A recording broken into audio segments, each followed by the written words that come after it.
পশ্চিম মেদিনীপুর সাংগঠনিক জেলা তৃণমূল যুব কংগ্রেসের সভাপতি নির্মাল্য চক্রবর্তীর ডাকে 21শে জুলাইয়ের সমর্থনে মেদিনীপুর শহরে জনসভা করলেন সায়নী ঘোষ। শনিবার বিকেলে মেদিনীপুর জেলা তৃণমূল যুব কংগ্রেস ও তৃণমূল ছাত্র পরিষদের আয়োজনে এক মহা মিছিল এবং সমাবেশ মেদিনীপুর কলেজ মাঠ থেকে মিছিল শুরু হয়ে এলআইসি মোড় পর্যন্ত চলে। এই মিছিলে পা মেলান প্রায় 30,000 কর্মী সমর্থকেরা।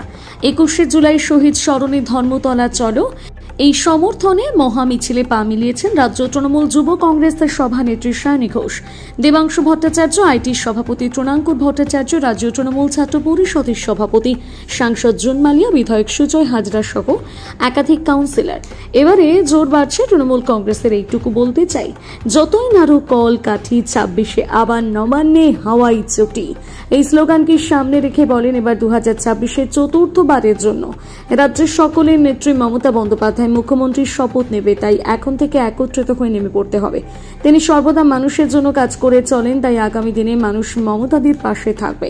এবার জোর বাড়ছে তৃণমূল কংগ্রেসের। এটুকুই বলতে চাই, যতই নাড়ো কল কাঠি 26 আবার নবান্নের হাওয়াই চটি স্লোগানকে সামনে রেখে বলেন এবার 2026-এর চতুর্থবারের জন্য রাজ্যের সকলের নেত্রী মমতা বন্দ্যোপাধ্যায় মুখ্যমন্ত্রীর শপথ নেবে, তাই এখন থেকে একত্রিত হয়ে নেমে পড়তে হবে।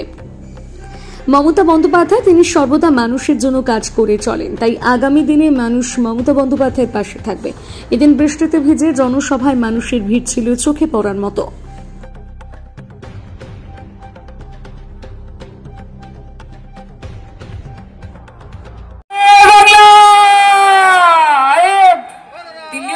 যেতে হবে তো, উঠলে খেলাটা একটু জমে যাবে। বিজেপি